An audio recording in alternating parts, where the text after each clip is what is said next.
mungkin habis amalnya sudah ria. Satu-satunya yang akan dijadikan bekal menghadap Rasulullah hanyalah aku pernah mencintai keturunan Rasulullah.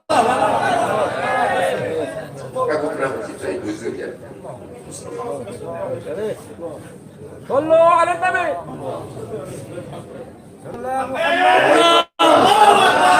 Wahai para pelaku pembuat dosa, wahai para pezina, wahai para peminum khamar yang belum bertaubat, kalau kalian belum sanggup untuk berbuat baik, kalau kalian belum mampu untuk beramal saleh, paling tidak jangan kalian cakiti zuriat Rasulullah. Jangan kalian keluarkan kata-kata, jangan dikeluarkan kata-kata fitnah. Bagaimana kalian akan menghadap Rasulullah? Bagaimana kalian akan menghadap Rasulullah? Subhanallah walhamdulillah wa la ilaha illallah. Gede sekarang udah gantung. Assalamualaikum warahmatullahi wabarakatuh. Alhamdulillah wassalatu wassalamu ala Rasulillah wa ala alihi wa sahbihi wa man da'a bi da'watihi wastanna bi sunnatihi ila yaumil liqa'i rabbih. Al-habaib al-afadil al-ulama al-ajilla nafa'ana Allah bi ghaziri 'ulumihim wa bi husni adabihim wa lutfihim. Ja'alana Allah wa iyyahum ma'al habibil mustafa fi jannatil Orang yang menyambut beliau, kalau dia masih ada ikatan dinas, maka beberapa hari ini kita lihat orang itu dihukum dari jabatannya. Orang yang mengupdate status, kalau menulis nama beliau, maka Instagramnya akan diblokir. Hanya menulis namanya saja, maka Facebooknya akan ditutup. Orang menjadi takut untuk menjenguk beliau, kecuali orang-orang yang takutnya sudah dihabiskan hanya untuk Allah.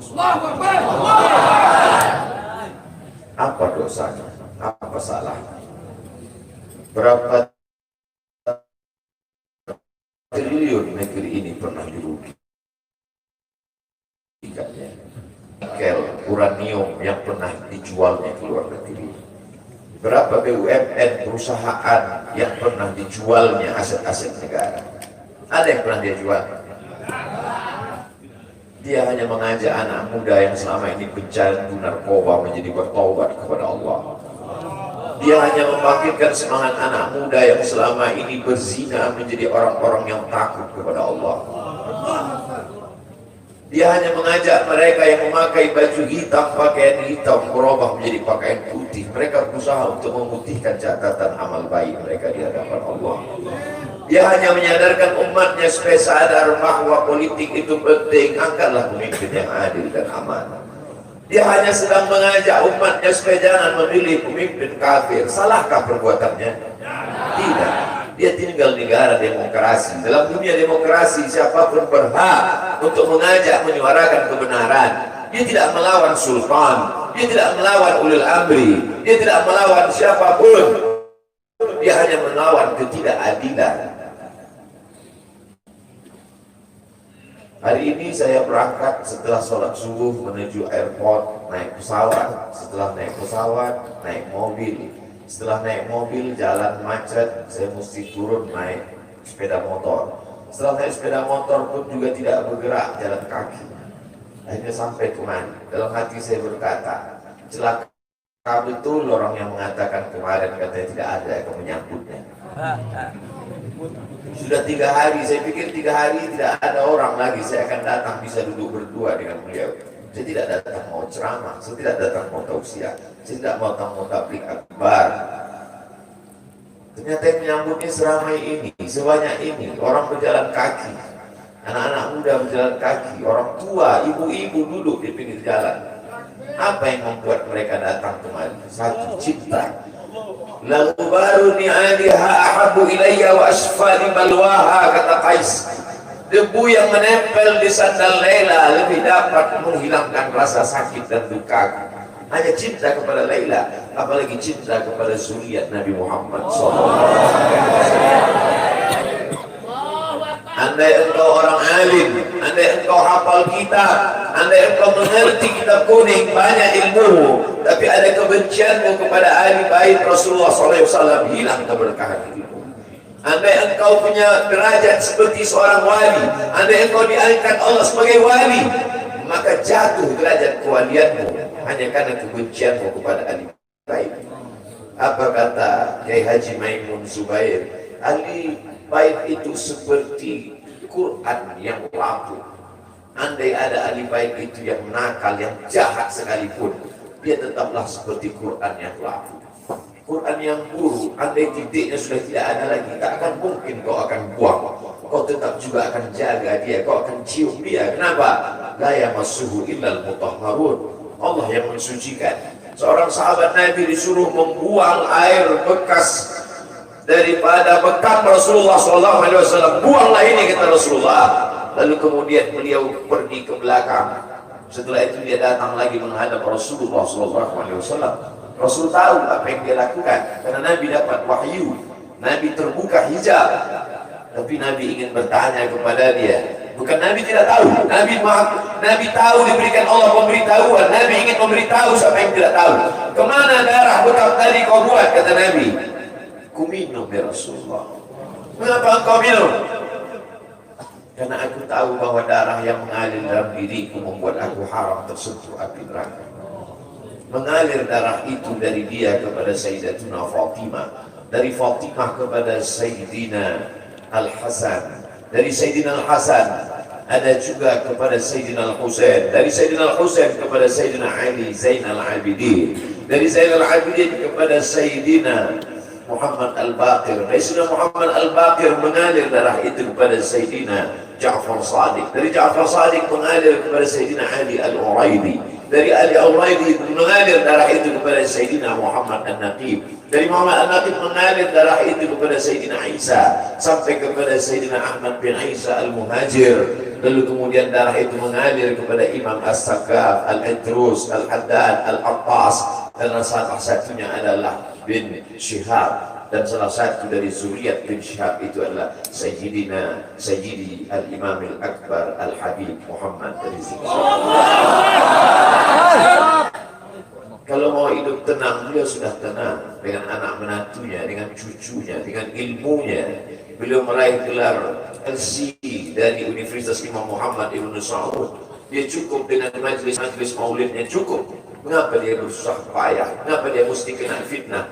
Dia hanya mengikut darah Sayyidina Al-Husain. Kalau mengikut Sayyidina Al-Hasan, lembut. Mengikut Sayyidina Al-Hasan, lembut sentuhannya. Maka para ahli bait ini mengikut dua aliran, Sayyidina Al-Hasan dan Sayyidina Al-Husain. Kedua-duanya saya cintai.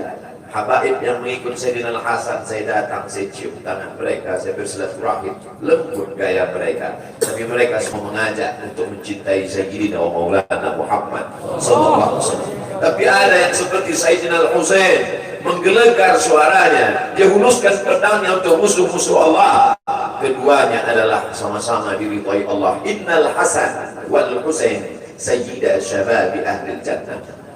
Yang mencintai Sayyidina Al-Hasan, mencintai Sayyidina Al-Husain, yang mencintai zuriat mereka, keturunan mereka, maka dengan cinta itu bekal kita menghadap Rasulullah SAW. Andai aku dihadapkan nanti menghadap Allah, tahajud tak sebanyak Imam Ahmad bin Hanbal, 300 raka'ah fil yawmi wal layla, 300 rakaat sehari semalam. Andai aku dihadapkan kepada Rasulullah SAW, maka jihadku tidak sebanyak Sayyidina Khalid bin Walid. Setiap jengkal kulitnya, setiap tetes darahnya tak lepas daripada tebasan tombak, anak panah dan pedang. Andai aku dihadapkan kepada Sayyidina Maulana Muhammad SAW, amalku tak sebanyak Abdurrahman ibn Auf. Lalu apa bekalmu, hai Abdul Somad? Adakah ceramah-ceramahmu itu bisa kau jadikan bekal menghadap Allah? Tidak. Sebagiannya sudah diambil oleh tatapan mataku melihat berapa subscriber, follower, dan viewer. Abdul Somad mungkin habis amalnya sudah ria. Satu-satunya yang akan dijadikan bekal menghadap Rasulullah hanyalah aku pernah mencintai keturunan Rasulullah. Aku pernah mencintai zuriat. صلوا على النبي.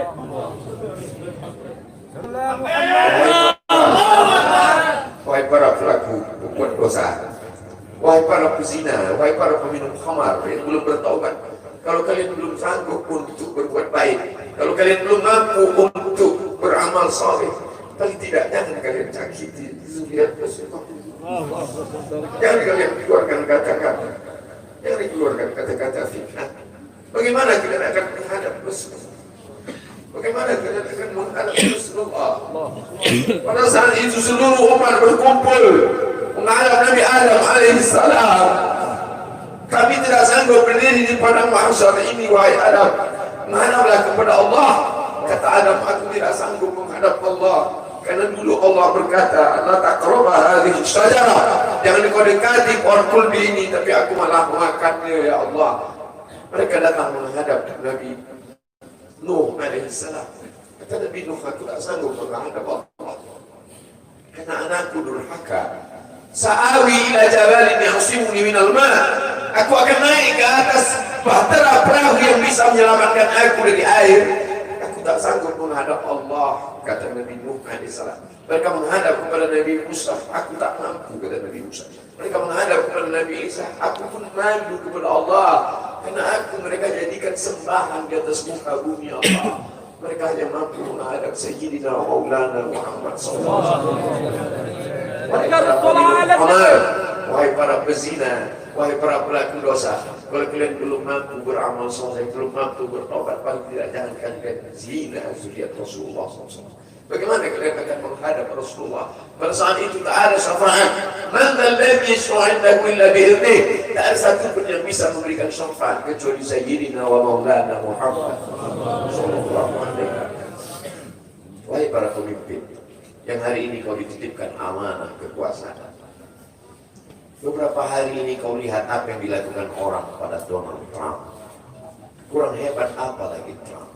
Negara adidaya, kekuasaan, kaya raya. Tapi ketika kekuasaan itu diambil oleh Joe Biden, kita pun malu melihat video ejekan-ejekan itu. Kalau hari ini kau punya kekuasaan, saudara, sampai masanya kau juga akan mengalami seperti yang dialami oleh Trump.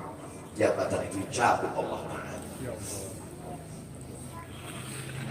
Saya masih melihat video bagaimana Bapak Susilo Bambang Yudhoyono sampai ke Pekanbaru beberapa tahun yang lalu.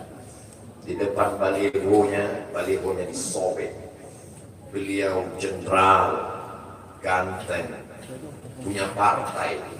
Tapi setelah kekuasaan itu tak ada di tangannya, difitnah, dibully, balihonya disobek.